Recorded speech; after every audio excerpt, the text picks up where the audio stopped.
Hallelujah. Ngibulisa befundisi, omama befundisi. Otata, mama, ulutsha eSunday school. Ngelihle igama lenkosi Yesu. Amen. Bakhona abangandaziyo ni? Baqumbile kabangandaziyo. Isanda khona ababandaziyo bona baqumbile. Hallelujah. Amen. Jesus. Igama lami ke mna ngumsisi Myandi. Sisi Myandi. Osindisiweyo. Bakhona abangikhumbulayo. Bakhona abangilibeleyo. Bakhona abangandaziyo. Ngumsisi Myandi igama lami. NgokwamTabifani. Igama lami xa liphelele ndingiyandiswa kodwa ndingusisi Myandi. Bonke bayayazi ndingusisi Myandi. Mama umndendaba gogo umndendaba bayayazi ba ndingusisi Myandi. Ndingusisi Myandi ke bangcwele ngisisiwe. uYesu wayenza inqeba impilo yami ngenye imini. Hallelujah. Ndiyambulela kakhulu ukusindiswa. Yebangcwele ukusindiswa kuyondlala. Yo. Hallelujah. Ndibulela ukusindiswa. Yazi uYesu andigcinela impilo yami lapho khona semna ndingehluleka ukuzigcinela. Kodwa uYesu wabona bangaba angeze ngikwazi mina ukuziphathela lempilo. Makakathathe lempilo yami. uYesu akhandigcinele yona. Ndisindisiwe kabangcwele uYesu ndiyamthanda. Ndimthandela into eyi-1 ngoba mna ndandehlulekile ukuziphathela impilo. Yena wafike wayiqoqa impilo yami wayigcina. Hallelujah. Yazi bangcwele siyagcinwa nguYesu. Amen. Hallelujah. Bakhona abantu abatsha abagcinweyo nguYesu. Sikhona intombi ezigcinwayo nguYesu. Amen. Sikhona izinto ezigcinayo. Boyfriend bayagcina. Kodwa mna ndibulela into yobana uYesu afika ayigcina impilo yami. Hallelujah. Ndigcinela impilo. Yazi uma sewugcinela impilo uthi noba sewusemazweni ube ungatshongo bangaba hayi mina ndisindisiwe kodwa uYesu aphuhle yena ziveze. Hallelujah. Yazi ndiye ndithi inoba ngulo Yesu walapha ngoba omnye uYesu bengeza phuhle. Ndiye ndibe naloo nto into yobana uma ngaba mhlawumbi bekuthiwa ndinomnye uYesu endandimfumene mhlawumbi kwenye indawo kodwa lo uYesu walapha ufika phuhle. Hallelujah. Yazi ndibonga uYesu ophuhlayo lapho ungakhange uzichaze ukuthi ndisindisiwe kodwa uYesu asuka vele yena. Hallelujah. Yebangcwele asike sinyamezele man. Asike sinyamezele le nto yalapha yazi. Hayi asizameni asike silingeni. Asingasanyamezela asike silingeni. bendifuna nje ukundazisa ukuba ngaba ke ndisisimyandi ndisinisiwe. Ukhona ongandaziyo ke ngoku? Akekho ongandaziyo. Sonke sizohlabelela sibe kule nto mendizamile ukunigidisa. Abanye bangagidi ngoba bandazi. Bagide bandaziyo, abanye bangagidi ngoba bandazi. Ibonile lento sitshaba. Haleluya. Siyambonga kuYesu bangcwele egameni leNkosi Yesu. Haleluya. Amen. Ya. Bakhona mosi abantu abafana nami abamkela uYesu. Waze uYesu wabagcinela impilo ne? Bangazigcineli ngokwabo. Kodwa uYesu wafike impilo yabo wayibamba. Haleluya. Bakhona abantu abafika uYesu wababambela impilo. Yebo kungekho lula kodwa uYesu wafike wayibamba impilo yakhe umuntu. Bakhona abantu ababanjwe impilo. Hayi bakhona. Ngizocela abantwana bakaThixo abathi hayi thina sibanjelwe impilo. Hayi thina uYesu senzele u1 no2 no3 nje gabagaba kuthiwa gabagaba apha ekhaya asitsali ngalanyaka ndandisiniswe ngawo uba ngaba yazi mna njengoba senindibona ndimhlendi njena niyandibona mos. Kodwa ukusiniswa kwam mna ndandisiniswe ndingenazo nezikeyiti ndimbi nje ndafike ndancedwa zizikeyiti ezazinepeyinti zasemishini. Ya ndafike ndake noko zake zanceda zabe zinepeyinti into nayo sindihlaba apha ngaphakathi. Kodwa uYesu waligcina Yesu. Yesu uye agcine usize conferencing ungenaso iskate sotshintsha. uYesu agcine athi hayi ngizokugcina apha. Ndicela abantu abanongqina. Athi uYesu hayi ndizobe ndikubamba apha. Athi uYesu ndenzela into bana bathi ozizipho nxa befika bafikele kusisimyandi. Haleluya. Bayazi lento bangaba kuyahlaleka mani kulento. Uyahlala kuYesu lobana unxibe iskate sinepeyinti usiba hey siyahlaba mani iskate. Kodwa kuhlaleke kulento, iyahlaleka lento kaYesu. Haleluya. Ndizocela abantwana bakaThixo abanokungqina sisimasitshaba obahlabelelela nje ukuthi gqaba bese impilo yakhe jini kuThixo mina bayethe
Hallelujah.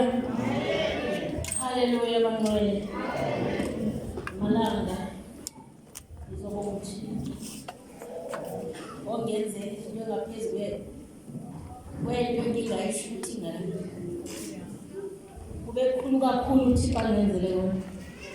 Inhliziyo yami yamangala. Anginawo amazwi amaningi. Bengisosizini njengoJanuary. Nwalibamba nalinwisha usizi. Lwafana nolungekho bangani. Ngalo ndlela ngiyambonga uThixo. Bengeyona lento yokuqala ke leyo eniyenzile ngizoyibonga. Ngicela tata unibongele ngenxa yomgcina egameni lenkosi.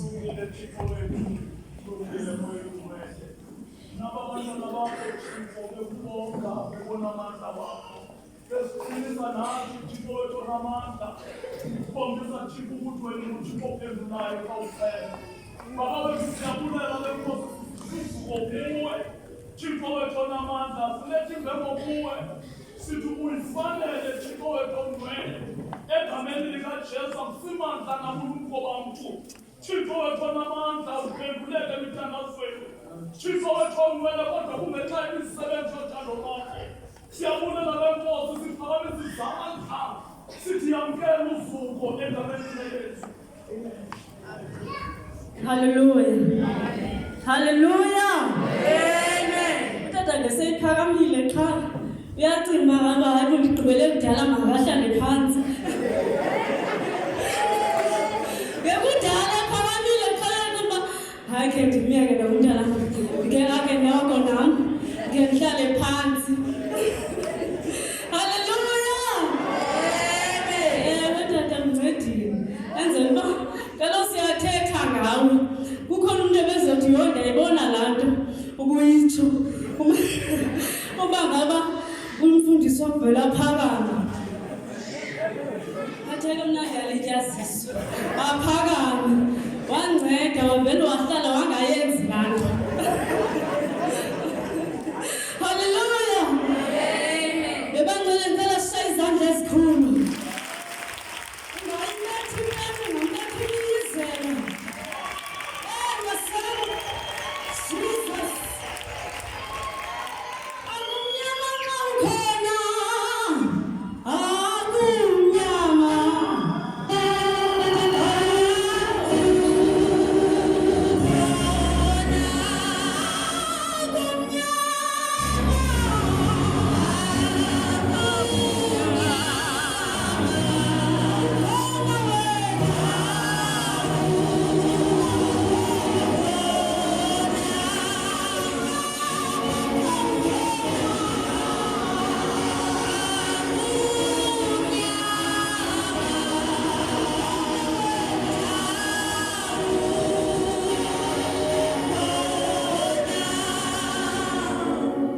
Hallelujah.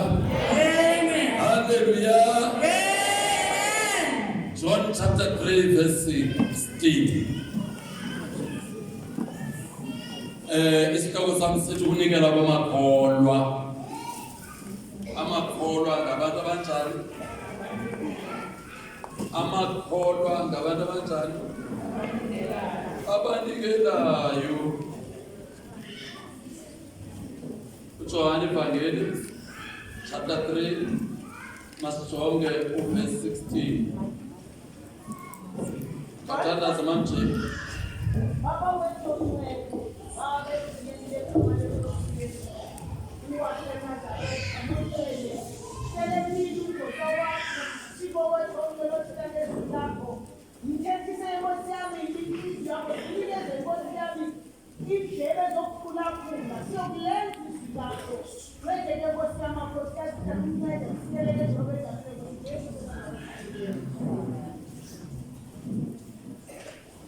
Makufundweke. John chapter 3 verse number 16. Masithetha bazalwane ngokunikela. Wonke umuntu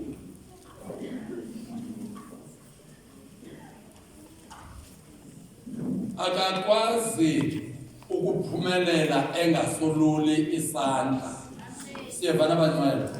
Makuthethwa ngentsikelelo sithetha ngabantu abasolula isandla benceda abanye abantu. Uba umuntu onceda abanye abantu nawe uThixo uyakujonga, nawe uThixo uyakunceda. Kodwa uma isandla ungasoluli uyathandabuzeka ukuthini uyathandabuzeka ukusikelelwa kumuntu engasoluli isandla eliqolo. Siyabana banceda. Okay, ngizoke ngithethe-ke namhlanje ngokunikela. Masifundele ukunikela. Yinto eyaqalwa abazalwane ngibani? nguThixo. Ukunikela.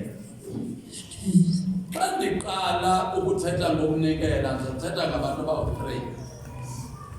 Okokuqala nguThixo.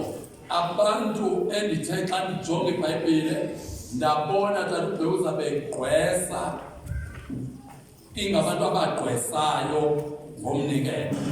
Bathathu. Okokuqala nguThixo, wanikela ngoYesu. Owesibili nguAbraham, wanikela ngoIsaka. Owesithathu umhlolokazi, owanikela ngempeli. Batshayele izandla.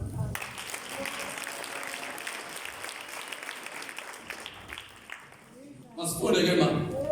John 3 verse number 16. Kaloku uThixo ihlabathi ulithande ngokuba ude wancama unyana okuphela kwakhe, ukuze wonke umuntu ozinikele kuye ngokupheleleyo angatshabalali, kodwa abe nobona bomi bungenasiphelo. uThixo wanikela ngonyana wakhe ikuphela kwakhe. Yabona makuthethwa ngomnikelo tatinonjikana, awusoze ubone uThixo uthatha kwintabalala kushiyeke intabalala. uNkulunkulu uvela kahle emntwini xa ethatha kuphela. Ethatha into ekuphela kwayo. Uyaqala akujonge kanti umbeke athi lo muntu lo uyandazi. Izinto ezintathu emntwini onikela ngento yokugqibela anayo ekuphela kwayo ziwu-3. Ubonisa ukuthi lo muntu unothando lokumthanda uThixo. Number 2, ubonisa lo muntu ukuthi unentobeko. Number 3, ubonisa ukuthi lo muntu unokumoyika uThixo. Ukela nto lendibeka amanzi ma. Bingujokothi. Lahlekele ngoba amanzi.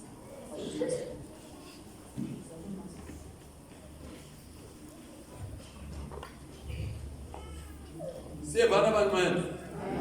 Zizinto ezintathu. Lo muntu ubonisa uyamthanda uThixo. Uncama konke xa kuthethwa ngoThixo.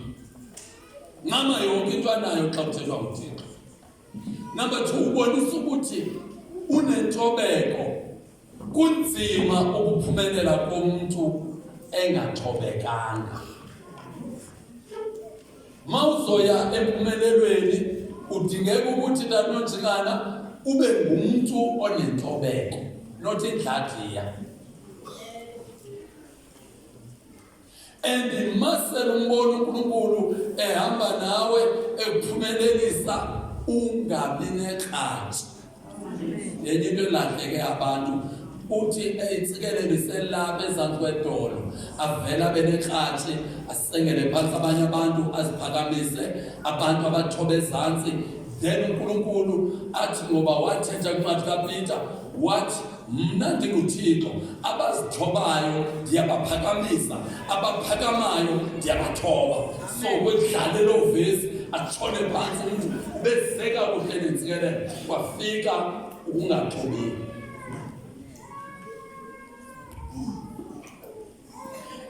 Sivana bantwana. Uthisha. Yabona manje uthisha manje uzobona kwangegrupe ndibeke eswini. Hallelujah.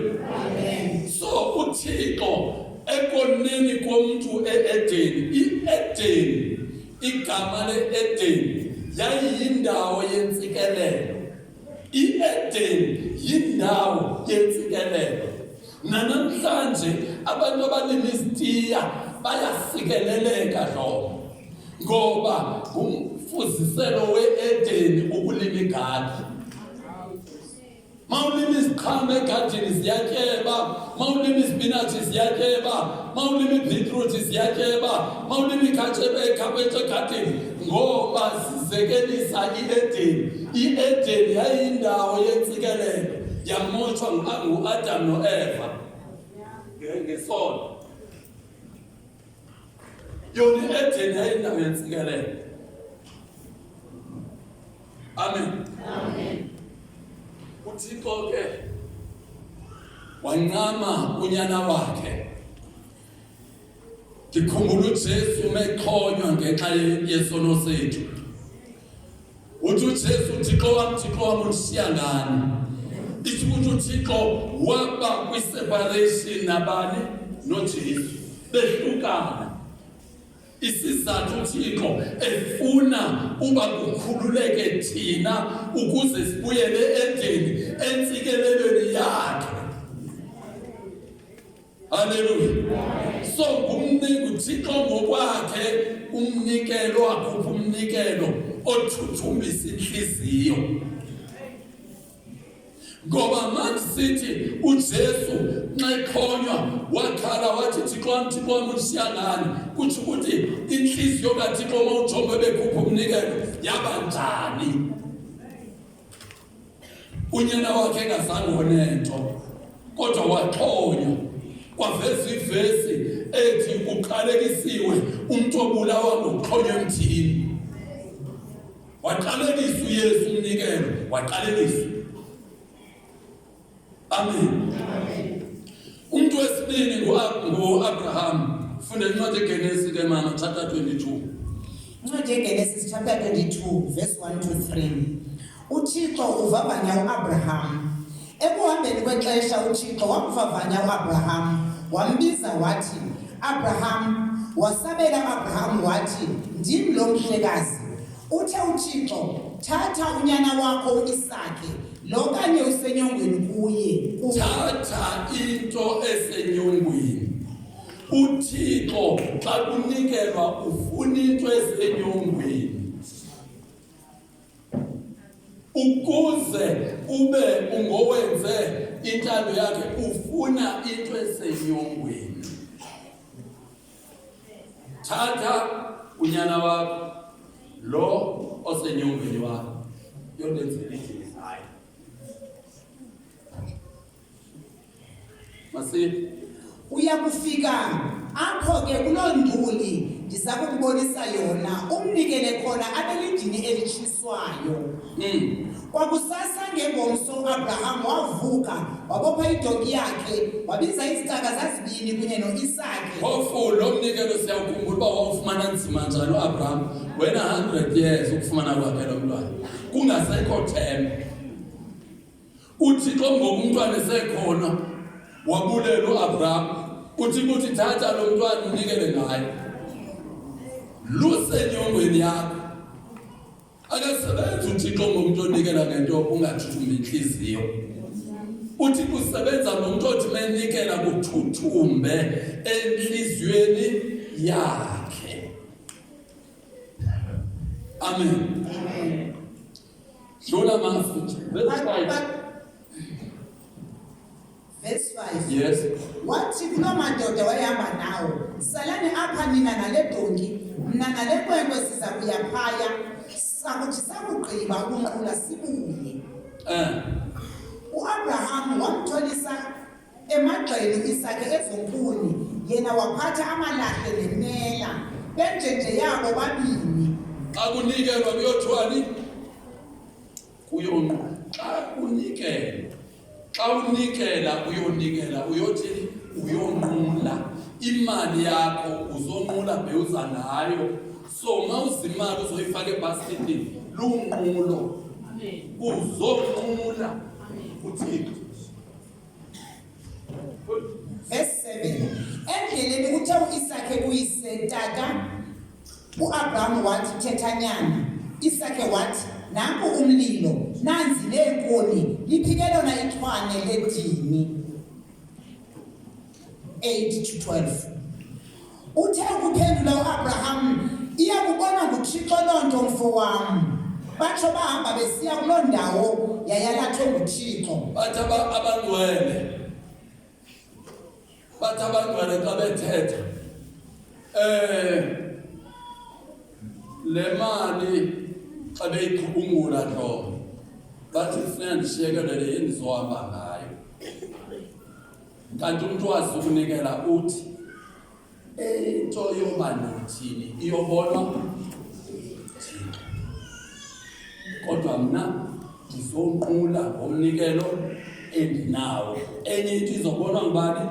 uThixo. Uthi umntu wazi ngoba ubonisa ukuthi ukuphumelela kwakhe akuxhomekekanga kuye, kuxhomekeke kubani na? kuThixo. Yena uzokwenza intando kaThixo. Masiyeke mama. Batsho bahamba besiya kuloo ndawo yalathwe nguThixo. Bafika apho Abraham wenza iqonga lamadini, wabeka iinkuni ezo phezu kwalo, wambopha u-Isake unyana wakhe, wambeka phezu kwezonkuni. Uthathe imela ukuze ambulale unyana wakhe. Suka kwavakala isithunywa sikandikhoyo simemeza sezulwini sisithi, Abraham, Abraham. Yena ke uthe ndim lo. Sathi isithunywa kuye, uze ungayenzakalisi loo nkwenkwe, ungayithi chana kancinci. Ngoku ndiyazi ukuba uThixo uyamoyika. Umntu onikelayo ngumntu onjani? OyikuThixo. Umntu oyikuThixo. Noba ngathiwa mpinge ndinikelele ngala moto iphandle. Xa umoyika uThixo ungavele uthi tata nasi isikhizi. Amen. Xa ungamoyika uThixo, ungamthobeli uThixo, ngeke ukwazi ukuyenza loo. Amen. Hayi ungakwazi. Ungazibuza umbuzo uzobuya ngantoni eBhayibhile? Amen. Xa ndiphisa ngemoto ndizobuya ngantoni eBhayibhile? And uAbraham zange abe ne-discussion noSara. nguThixo athi thatha inkwenkwe uyoyenza idini. Asivi into yoba wahamba waya kumkakhe kuthiwa mandinikele ngonyana esimfumane kwalupheleni. Kodwa namhlanje uThixo uthi mandihambe ndiyomenza idini. Wayeke watsho umama zanga yobuzisa. Umnikelo ubuzisi kunkosikazi wakho. Umnikelo xa ungumama ubuzisi kumyeni wakho. Amen. Xa uyonikela uvele unikele andiqale ndiyobuza kunkosikazi. Manyawuza bendicinga ukunikelela i-department le-building nge-20,000. Awazi Thixo xa unjani. Sihamba nje komanyawuza xa ungasithi. Kodwa xa somazi uThixo uthetha umni apha eBhayibhilini uthi 20,000 yakwa building, 10,000 iya kwa welfare. Amen. Ya. Ngoba xa umazi uThixo akukho discussion. Ngoba uyamthanda uThixo wakho, uyamthobela, uyamoyika.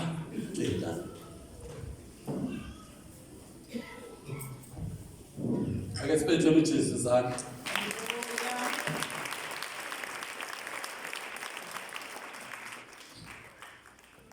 Hayi ndisengxakini namhlanje ngoba ndithetha ngomnikelo kaTata uFukuthu. Kanti utsala nzima kangave kuphela amen. Uvele ushayela ehloko ebathini abangasela amen abangasela ntoni. Hayibo ngeke bazalwane. Kodwa-ke kulungiswa indlela. Ya kulungiswa indlela. Sizama ukuhlamba izandla zethu ukuze noba awuphumeleli tata nontshingane kodwa thina singasolwa uThixo. Sibe sikufundisile. Ya. Qhuba ke mama. Ngoku ndiyazi ukuba uThixo uyamoyika. Kaloku akwalanga nonyana wakho oyintandane ekuphela kwakhe. Yes. 16-18.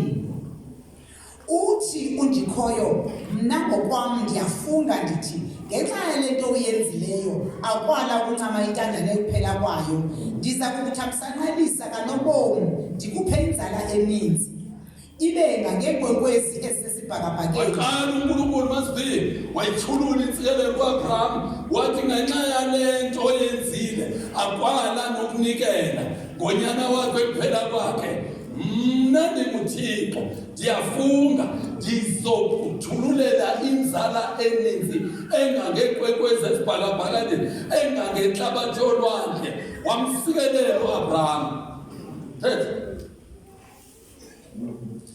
Funda mama.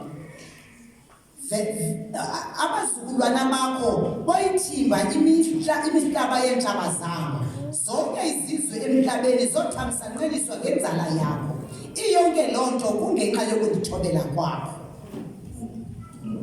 Yonke lento kwasizukulwana sakho siyoyithimba imihlaba. So hayi make sijonge ke bazalwane makuthiwa abazukulwana bakho must be oyithimba imihlaba uyaqonda uba yiproperty le ithengiswa ngamali. Imihlaba intsikelelo yoba uAbraham unikele ngeyokugqibela into yokuthixo zangathi ndizokuphikithela into endizoyenza Abraham inkulu lento ndixela yona ngoba kuphela kwakhe lo mntana into endizokwenza zokunikelela ngemali into enexabiso elingaphansi konyana. Abraham wathi bithethwa nguThixo uba nguThixo othi mandinikele ndizonikela ngale yokugqibela athi mandinikele ngayo. Loo nto yamenza ukuthi uThixo amphumelelise nenzala yakhe. Amen. Uthethele imali uyike nemali imiyanda ukunikela ngemali ibintoni imali ba late ke kwenzisa okubi esayo. Funa mama. Marko 12:41 to 44. Umnikelo womhlolokazi. uYesu wayakuhlala phansi endlini kaThixo malunga nesikhongozeli imali. Wasibukela isihlwele sifaka imali. Ugqiba ukuthethela amaziyoni ngezembatho abagcina umthetho ubathethela ngezembatho babathanda isihlalo bathanda indawo eziphakamileyo zebutho bathanda ukuziveza mesuka apho uJesu egqiba ukushumayela ithi iBhayibhile wasondela akwisikhongozeli imali. Sabe ntombazana isikhongozeli imali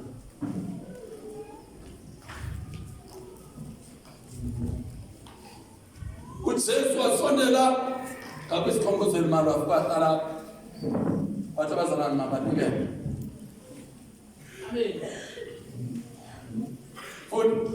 Wasibukela isihlwele sifaka imali kwisikhongozeli apho. Izityebi ezininzi zazinikela kakhulu. Ke kwafika umhlolokazi uthile ulihlwempu wafaka imalana zambini ezixabiso limalunga nesenti. uYesu wababizela uJesu uthi ongumsindisi wabukela siyagalela wajonga isityebi sinikela ngo-2,000 sinikela ngo-10,000 sisayine icheki siphose emnikelweni. uJesu uhleli ngasemnikeni ngakwisikhongozeli imali ujonga ukuthi banikela kanjani. Ithi incwadi eBhayibhile isityebi zagalela ngobutyebi babo kodwa uJesu wajonga ekugqibeleni kufika umhlolokazi naye uzogalela wafika wagalela ngemadlana ezimbini umhlolokazi.